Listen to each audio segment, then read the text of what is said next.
say, bring your family next year in Jerusalem, but welcome this year in Jerusalem, our great friend JD Vance. Thank you. Thank you, Mr. Prime Minister, and thanks to your entire team for your hospitality and for having us. As the Prime Minister said, these are days of destiny, and we're very excited to sit down and work together on the Gaza peace plan. We have a very, very tough task ahead of us, which is to disarm Hamas, but rebuild Gaza to make life better for the people in Gaza, but also to ensure that Hamas is no longer a threat to our friends in Israel. That's not easy.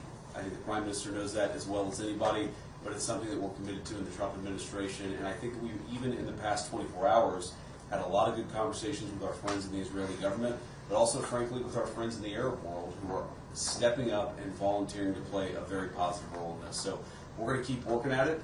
I didn't know what to expect, honestly. I know the President was here a week ago to welcome the hostages home and actually sign the deal a week into it. There's a lot of work to do.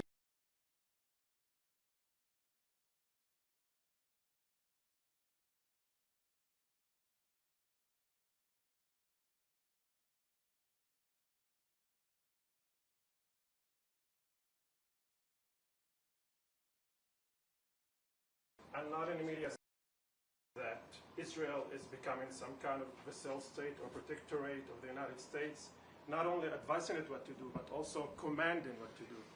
Why do you both comment on that? And also another comment on, will you allow Prime Minister Turkish security personnel to get inside Gaza?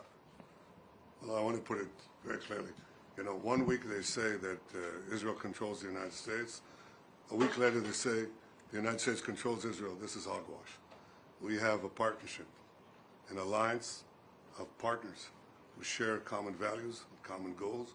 We can have discussions, we can have disagreements here and there, but on the whole, I have to say that in the past year we've had agreement, not only on goals, but how to reach them, and I think we're pursuing them successfully. We've been able to do two things: put the knife at Hamas's throat. That was the military effort guided by Israel. And the other effort was to isolate Hamas in the Arab and Muslim world, which I think the President did brilliantly with his team. So those two things produced the hostages. Nobody believed we'd get them out. It was done by a cooperative effort on the Turks, on the question of the Turks.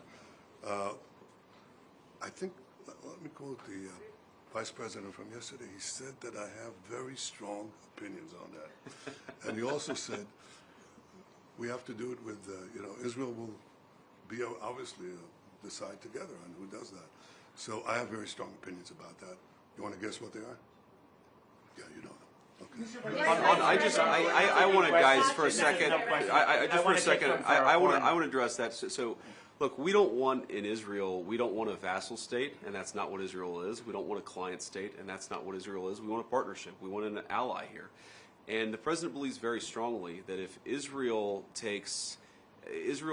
honestly, with our Gulf Arab allies, can play a very positive leadership role in this region, to where, frankly, the United States can care less about the Middle East because our allies in the region are stepping up and taking control and taking ownership of their area of the world.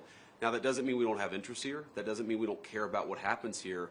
But we actually see this as an opportunity to build on the Abraham Accords. I think this Gaza deal is a critical piece of unlocking the Abraham Accords, but what it could allow is an alliance structure in the Middle East that perseveres, that endures, and that allows the good people in this region of the world to step up and take ownership of their own backyard. That's in the United States' best interest. I happen to think that it's in Israel's best interest, too.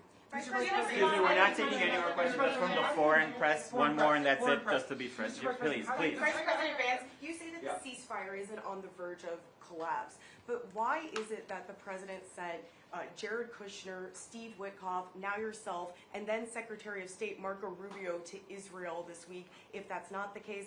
And if I could, you said that there were joint agreements between the two of you today. Could you please explain what those were? Well, to answer your question, look, this thing takes monitoring and it's going to take a lot of work. I was in the CMCC, which we opened up yesterday. A lot of our Israeli friends working together with a lot of Americans to actually mediate this entire ceasefire process, to get some of the critical infrastructure off the ground, from the international security force to some of the reconstruction in Gaza. It's not easy. I never said it was easy, But what I am is optimistic that the ceasefire is going to hold and that we can actually build a better future in the entire Middle East. But that requires some work. So it's not about monitoring in the sense of, you monitor a toddler. It's about monitoring in the sense that there's a lot of work, a lot of good people who are doing that work, and it's important for the principals and the administration to keep on ensuring that our people are doing what we need them to do. Mr. Vice President, how do you No, we're ensure... not taking any more questions. The Prime Minister, do you want to answer, please? Comment on the foreign countries not willing to send troops to Gaza, afraid of Hamas? Please let the Prime Minister answer the question. The first thing I'd say is, relative to the previous question, is that when it comes to Israel's security, we do what we have to do. That's always the case. That's not a question. But America has an interest in a strong Israel, as you just heard from the Vice President. And Israel has an interest in a strong America. America has other interests in this region. Where we can be flexible to accommodate that, that's good, because a strong America is in our interest. And equally, as you just heard the Vice President say again, a strong Israel serves America's interests in stabilizing this very unstable region.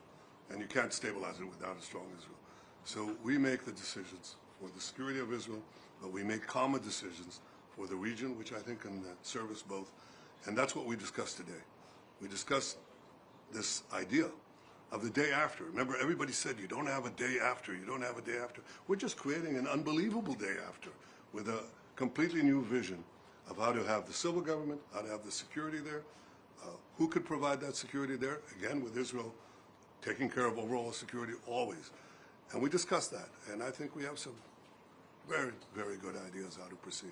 It's not going to be easy, but I think it's possible. Yeah, I mean, we're really creating a peace plan and an infrastructure here where nothing existed even a week and a day ago. That's going to require a lot of work. It requires a lot of ingenuity. But again, I just, having seen what's already been built in just the past 7 days, I think that we're on an incredible pathway here to do something that has never been done. And I think you've heard Steve Witkoff say this, you've heard the President, I believe, say this, that if we do this the right way, it could create a model, I think, that could lead to other peace agreements all over the world, because it shows what's possible when you're willing to think outside